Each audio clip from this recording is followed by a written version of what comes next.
Hi everyone, welcome back to the channel. If you are new here, my name is Nessa. It's awesome to meet you.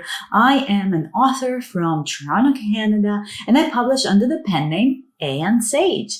Now, today's video is a very interesting one, but before we get into it, I just really want to preface that if you are new to this channel, you should know that I publish videos here every single week, unless there's something going on and I just absolutely can't make it. And most of these videos do have to do something to do with either writing, being a creative entrepreneur, or just behind the scenes of what it takes to be a creative in today's day and age. So if that sounds like something that you want to be a part of, then make sure that you are subscribed and that you hit the bell notification so you don't miss any new videos that are coming out. And now to get into the exciting part of this video. So this video is actually a collaboration that I'm doing with other authortubers in hopes of teaching people about certain genres, our favorite genres, hopefully genres that we write in, and just what we learned along the way of being a part of the genre that we are talking about. So if you want to see the other genres and the other authortubers talk about the topic that they've chosen, then make sure that you click in the description because there is a link over there for you to go to with a playlist for everybody else who's participating. It's so exciting. I love doing stuff like this. I'm going to try to do more of it in the new year because it really does help get the word out there. And now for the genre that I am specifically talking about. So I wanted to choose cozy mysteries because, as you know, I am currently publishing a very long series, the start of a very long series in cozy mysteries. Now, I am publishing this as a traditional part of my journey, but if you are an indie author, then you should know that writing cozy mysteries is a very lucrative and very exciting genre to write in. And we'll talk about why in a second. But the first thing that I want to talk about is, what is a cozy mystery exactly? So a cozy mystery is basically in the name. It is a mystery that is cozy. And what that means is it's a mystery that is set in a place that has a very close community. There's usually an amateur sleuth involved. So a lot of times cozy mysteries don't have very specialized detectives or police officers. The sleuth is usually somebody from the community. A lot of times they have very cute jobs like coffee shop owners, as is the case for my own series, or bookstore owners. That's a very popular one. There is people who are chefs and own cafes and other cozy little businesses. And the main thing about the cozy mystery, the thing that makes it even more cozy, is the violence that takes care, or the crime that happens in every single book is not graphic. So it's not the set in the same way that a very serious thriller or very dark mystery might appear, because the crime itself will be cozy in a way. The murder is sweet, shall we put it that way. Now, why do I love cozy mysteries? That is a very long-winded answer, I'm sure, so I'll try to be as concise as possible. But my favorite part of the cozy mystery is definitely the clue finding. I love the twists, the red herrings. I love reading along when I read cozy mysteries and being a part of this solving of a crime, but not in a very spooky kind of scary way. I just love the clues. I always loved puzzles. And so I love solving any kind of puzzle. And the thing about a cozy mystery is the whole thing is basically a puzzle. It's one big giant puzzle for you to solve. So if you've ever been a fan of Agatha Christie, but more importantly, I think the game Clue, it was the butler in the library with a candlestick. That kind of excitement from being the one to solve it, to win the game, has always been a huge part of my life. I have always liked mystery games, mystery movies, mystery theater. If you've ever gone to one, it's very, very fun to go to those as well. And so writing a cozy mystery seemed, especially in my specific genre. But I also love adding a little bit of a paranormal twist. So as you know me, in the tagline of my author name, I love magic. I like anything paranormal. And so my love for mystery and magic is very balanced. It's a little bit of a scale, and I love to introduce it to every single one of my works. If you are looking to start writing a cozy mystery, I highly recommend it. It is very, very fun. It's an adventure, especially if you're a plotter, because plotting a mystery is unlike anything else.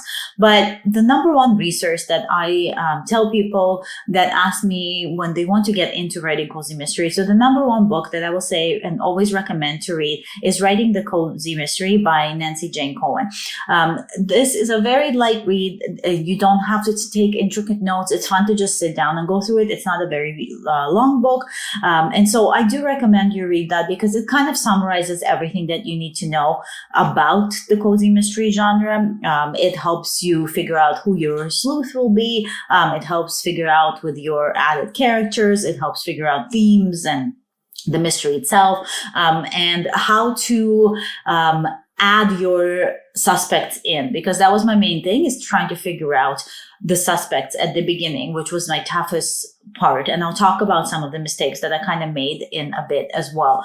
But this book is very, very good for like a light read and a good introduction to the cozy mystery. It's the first one that I read, and to this day, I will always recommend it. I think it's very, very popular as a recommendation as well. I will say though that next year I will also be publishing a nonfiction a book on writing cozy mysteries. I will have more news about this when it comes out, but I just kind of wanted to throw that out there that at some point next year, I'm going to try to put together a very comprehensive guide for writing cozy mysteries and how to craft the whodunit. And another resource, and this is kind of an added thing, is if you're part of the resource library that we have here on the channel, it's completely free, but there is a plot outline just for beats for writing a cozy mystery in there that you can download absolutely for free. All you have to do is sign up and you'll get an email with the login credentials to get into the resource library. Now, I said I will talk about some of the mistakes that I made and how I kind of overcame them when I started writing them. So if you have been following me for a while, you know that I started writing young adult fantasy. And when I was writing young adult fantasy, I decided that I want to move into the cozy mystery genre. It was a big change. You would think, my young adult fantasy did have a lot of mystery in it, but it wasn't specifically focused on the mystery. And so to go from books that had more to do with magic to books that had more to do with mystery was a bit of a jump. And some of the mistakes that I made, the first big mistakes that I made is I tried to follow every single plot outline and beat that I could find on there and combine them into one. And that got very hectic. And what it made me do, and this is the number one mistake I think I made, is I had too many suspects. So when I started plotting the first book of a cozy mystery I ever wrote, A Grave Roast, I had, I think at the beginning, like 7 or 8 suspects, which is wild if you think about it, because these are all suspects that your sleuth will have to interview, probably twice. So that not only does it make for a very long book, it makes for a kind of a boring book that dragged on. So make sure you don't have too many suspects. Have just enough suspects that your reader is interested. But if you find when you're plotting that you are starting to have like interview after interview after interview and nothing else happens, that means you have too many suspects. So cut them down. It's always better to have slightly less suspects than way too many, because it complicates things too much and it will put you in a position where you might write yourself into a plot hole, which you don't want. And the other mistake that I made that I think was a really big one is I didn't have enough action. I thought, because this is a cozy mystery, and it's not a YA fantasy like I'm used to, I don't need that heart-pounding action so much anymore. This is just like a sleuth looking for clues, and nothing really has to happen except them finding clues. Well, wrong. Because again, that made for a very boring first draft. And so I had to go through in editing and add a whole bunch of action. So things that happen to her sleuth, things getting in the way, people trying to go after her, like all that kind of stuff. I had to add that back in because otherwise the pace was way too slow. So you want to make sure that despite it being a mystery and looking for clues, that the pace is always changing and it's always speeding up towards the climax. It's the same as you would have for any other book. And now my number one advice, this is like my main advice, for people who are wanting to start writing in the cozy mystery genre. Read cozy. It's obvious, right? Because cozy mysteries, they're very different from any other genre you'll read. And once you start reading them, you will see a pattern emerge. And that's what you want to find. You want to read cozies to the point where you can see the pattern as you're reading them.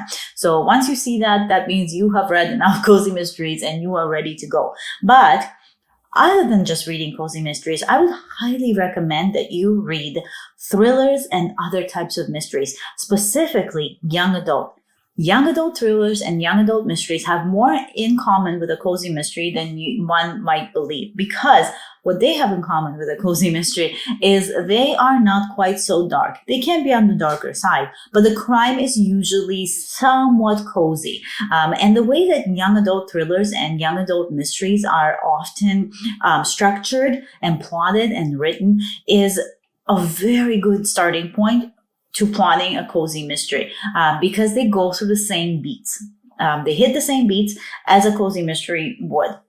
So if you're going to be reading, don't just stick to cozy mysteries. Don't just stick to the same genre. Read the other genres as well, and specifically young adult, because like I said, it is very, very closely knit together. So that is pretty much what I have for the cozy mystery genre. There's a lot more I could say about it. I will say a lot more about it next year in the book.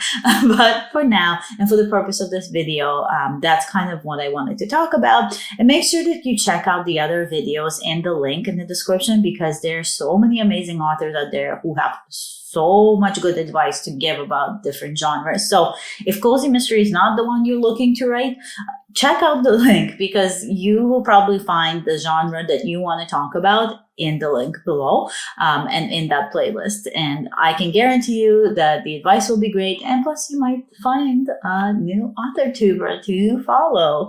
So with that said, I hope you guys enjoyed this video. I hope you enjoyed this collaboration. I am hoping to do more of them in the future.